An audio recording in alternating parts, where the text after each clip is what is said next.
Welcome to Soulful Practices Podcast. I'm your host, Michelle Holling Brooks, and over the past 20 years, I have been on a journey of healing and awakening. I'm also a coach and practitioner for clients on their journey of unbridling their true self.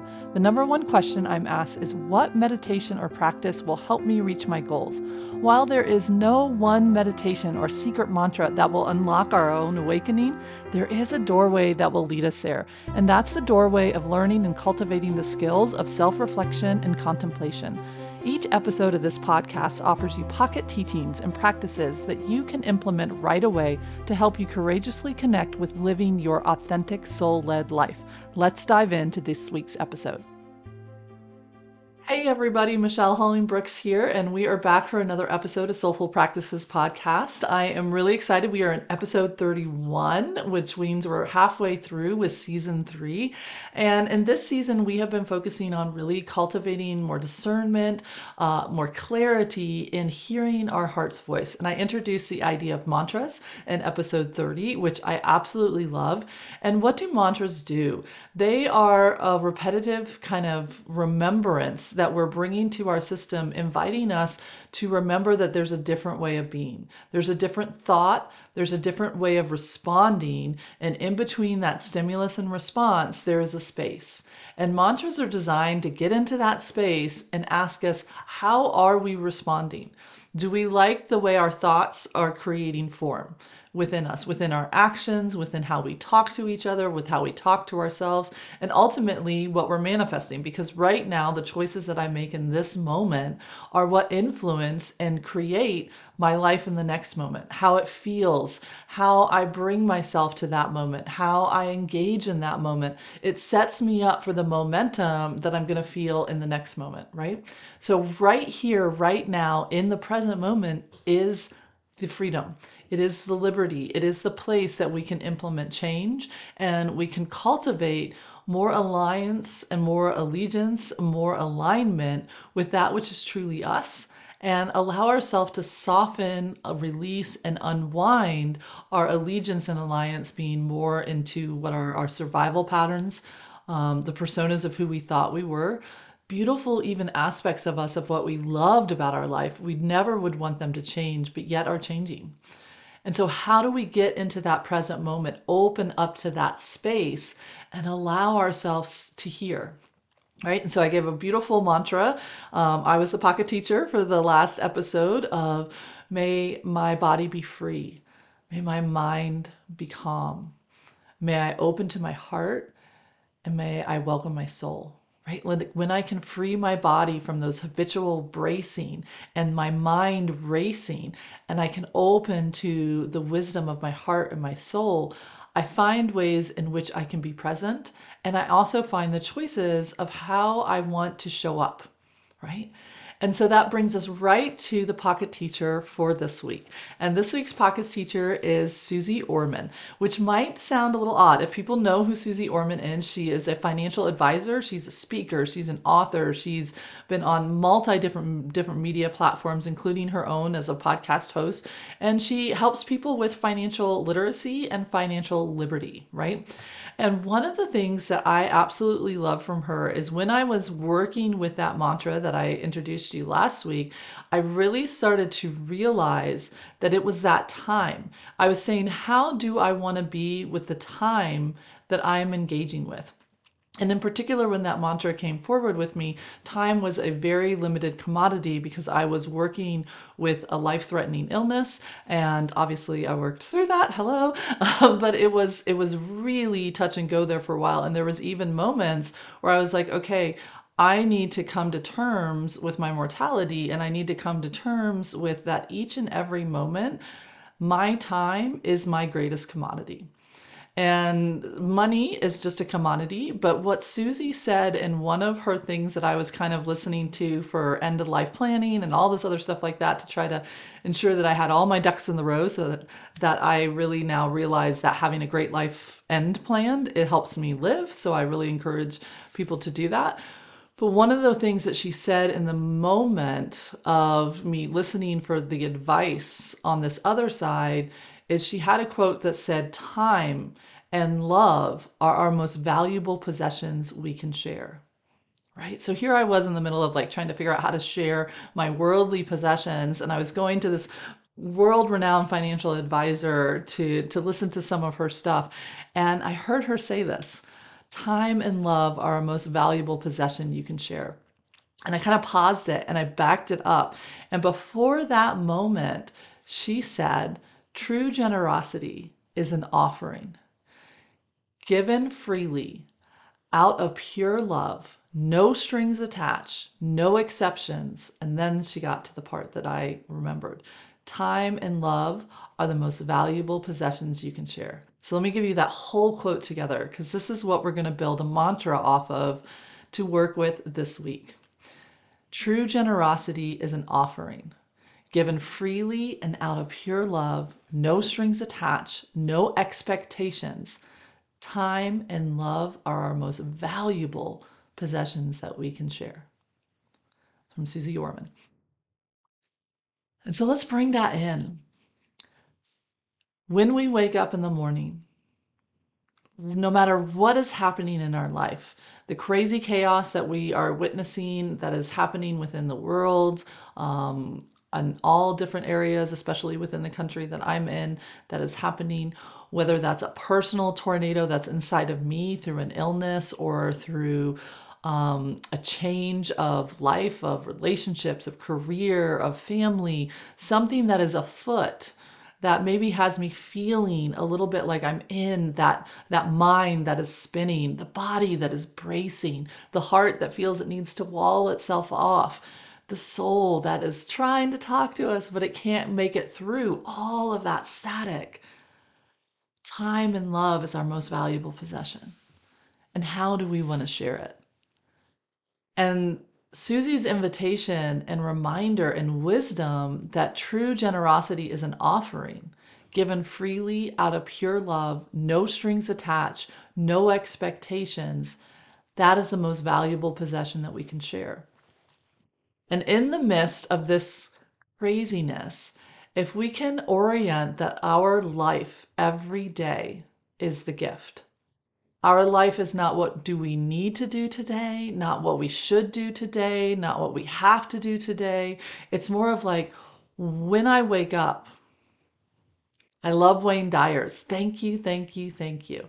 I definitely take that one in. So we're gonna kind of layer this, a little bit of Wayne Dyer, thank you, thank you, thank you, and then a little bit of Susie Orman's wisdom, which is, can I allow myself then to see that day not as strings attached, not as exchanges that I need to work my way through in order to just survive or meet the demands of the day without expectations of return. Like as my head goes to hit that pillow at the end of the day, can I see that time frame as a gift?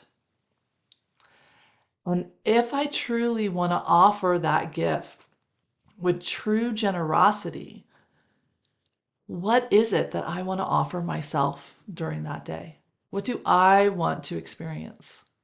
What do I want to offer to my life that day? What do I want to offer to the beings that I am in connection with, both intimately throughout that day with my close connections, and then also with the ones that are random, fleeting, passing, right? How do I want my footprint? What offering am I giving with my footprint throughout that day? The way that I consume things, the way that I purchase things, the way that I experience things, the way that I walk through life with my footprint. What is that, both digitally, emotionally, physically, mentally, spiritually? What is it that I want to offer for that day? So that when my head hits that pillow at night, if I'm lucky enough to have it hit that pillow at night, and I say, thank you, thank you, thank you. And I look at what I was able to offer that day, I overall feel job well done. Right? Or I can see places where if I have an opportunity, I can soften some of those strings, give a little bit more freely, open up to that grace of love, and release my expectations, right?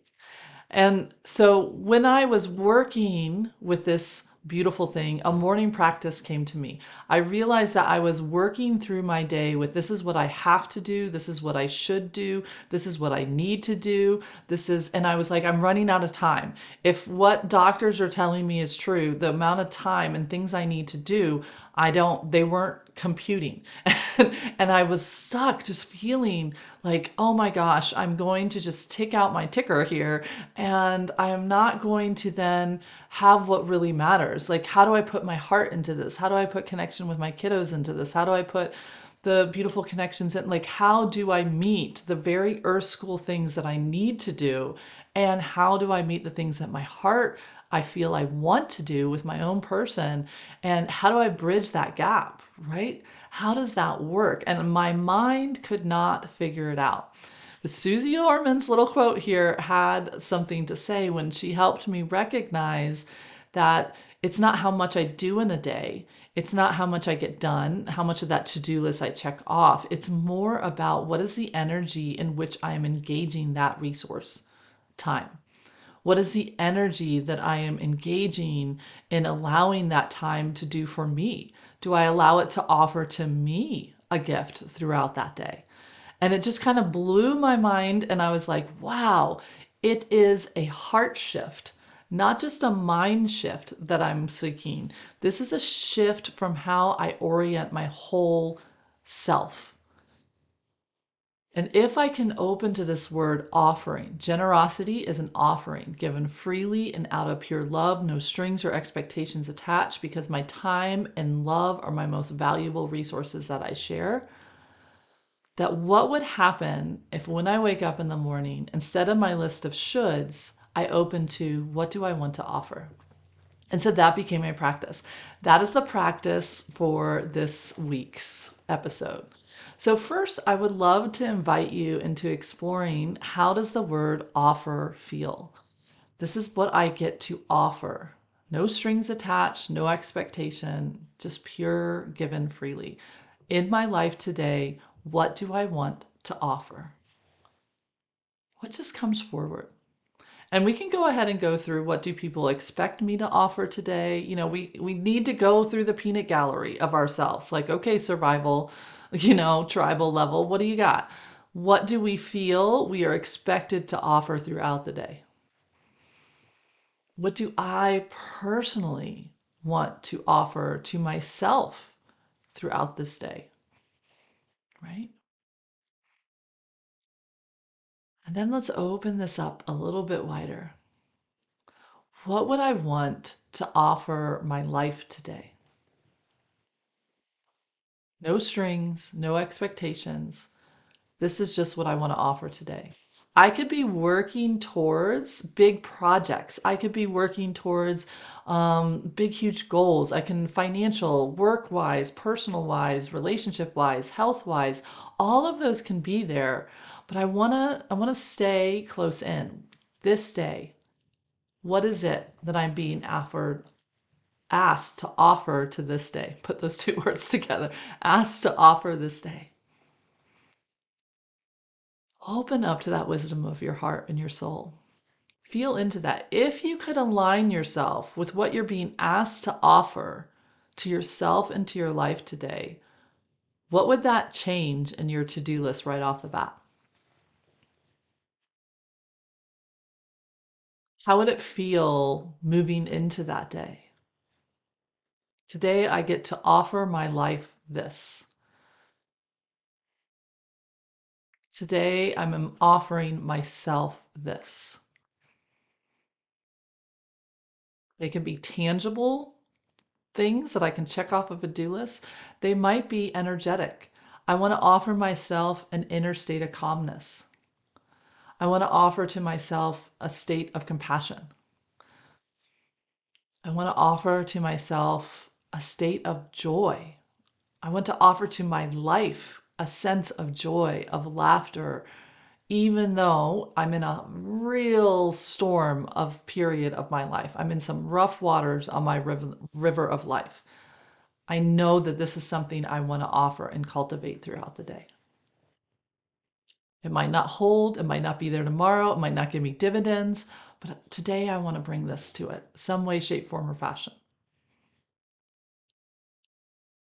And what do I want to offer the people, the beings in my life today? Human beings, animal beings, plant beings, nature beings.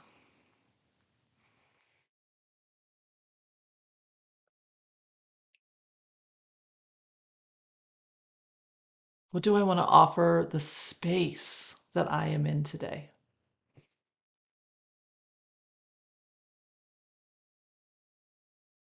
What do I want to let my life offer me today? And so this was a very interesting thing as I began to work with this mantra. What do I want to offer to my life today? What do I want to offer to my soul today? What do I want to offer to myself today? All of a sudden, another one came in this mantra that I was saying to myself every morning, and it was, what do I want to let my life offer me today? I was like, whoa, I can receive too. So I open to my life offering to me love, compassion, joy, support, enjoyment, wisdom, insight, aha, excitement. Ooh, there's so many things.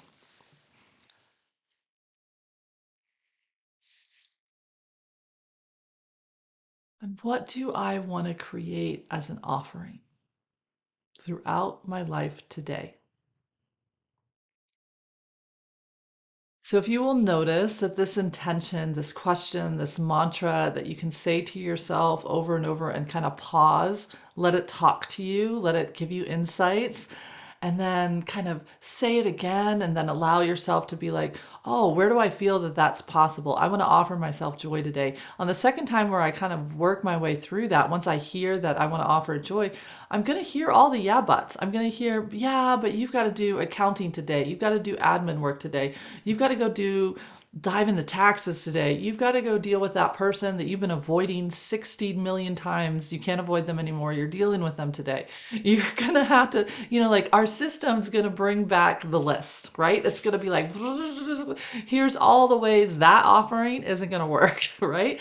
And we get to sit with it. We get to honor it. We get to like just acknowledge, yeah, you're right. That is a difficult person for us. So what would I like to offer to that conversation? I'd like to offer compassion. I'd like to offer the grace of understanding, which is not me wanting the other person to understand me. It's help me understand what is happening with that other person. Help me be guided into how to best meet that conversation with as much grace and ease as possible.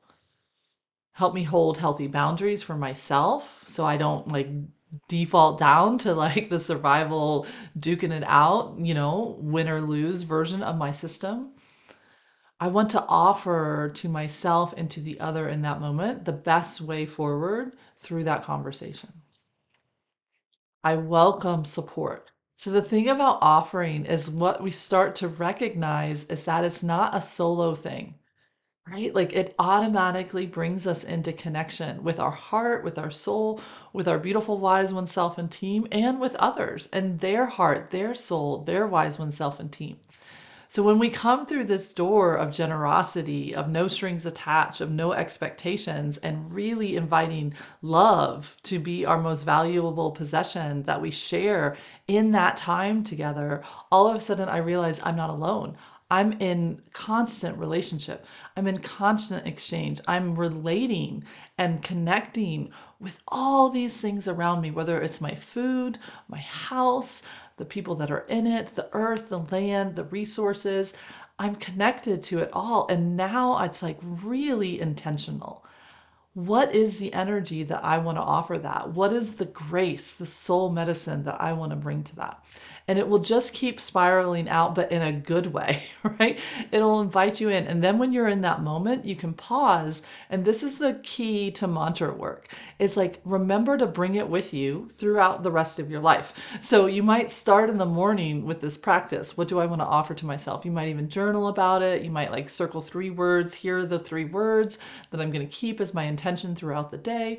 And then let yourself remember that throughout the day. Let the mantra bubble up and say itself in your head. Don't try to manage it, like call on it. I feel really shaky right now. Remember, what do I want to offer to this space right now? What do I want to offer to myself right now? What do I want to offer to the others? And what is the universe trying to offer me in this exchange right now? Like, let that mantra guide you back into the frequency of connection, back into the frequency of dialogue, and back into the frequency of support. It's a beautiful thing. And that's what mantras have the ability to do, because they are in our system resonating like a chord in the background. And when you get those songs in your head and you're like, why? We want an earworm in a positive way in our system that helps us hold on. It's like a lifeline in our system that is with us. So today I invite you to join in the setting the intention that this week, as we move throughout the week, set that intention to be in true generosity with your offerings, to give freely out of pure love, no strings attached, no expectations, honoring that your time and your love are the most valuable possessions that you can share. So setting this intention this week to ask that question each morning to set you up. What do I want to offer to myself, to my life, to the beings that are within it? What do I want, and what is the universe trying to offer me through that day? No strings attached, no expectations, given freely and out of true generosity. What is that offering? What is that giving? And then what is the receiving that wants to happen today? Allow your attention to be guided to those different ways in which you might be showing up differently, right? Like two ships crossing in the night. You're like, woo, I set that intention this morning. By 10 o'clock, this is shaky ground. Like, just invite some love. And remember, you can offer yourself the ability to come back to center, the ability to grab that lifeline and ask that question again. Hear the response and be in that flow. So then invite Reiki energy to give you that support that you need to engage the flow of offering, of true generosity, of giving freely of your time, and saying, how do I want to feel throughout my life today?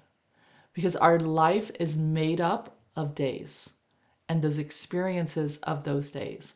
We are not guaranteed any time other than what is happening right now for us. And that's the thing that life threatening illnesses bring to us. It gives us the gift of our mortality. It gives us the gift of time. It gives us an awareness that time is no longer infinite in this form, right? So then when I am in this form, how do I want to engage my greatest resource? So I hope that this offering is supportive to you, and that this practice is something that you can make your own. Asking yourself each morning when you wake up, what would I like to offer to my day? Releasing the should and the weight of the burden of that day, and opening to the gift of that day. Offering you light, love, and joy on this beautiful journey, Michelle Holland Brooks. See you in the next one. Bye. Thank you for listening to Soulful Practices. For more information on how to work directly with me or one of my guests, check out the show notes below. We'd love for you to also let us know what parts of this episode are speaking to you and how this practice is supporting you on your healing and spiritual journey. Please share this podcast with fellow seekers, travelers. Together, we can create a wave of soul-led beings in this world, offering you light, love, and joy on your journey. Michelle Holland Brooks. Until next time.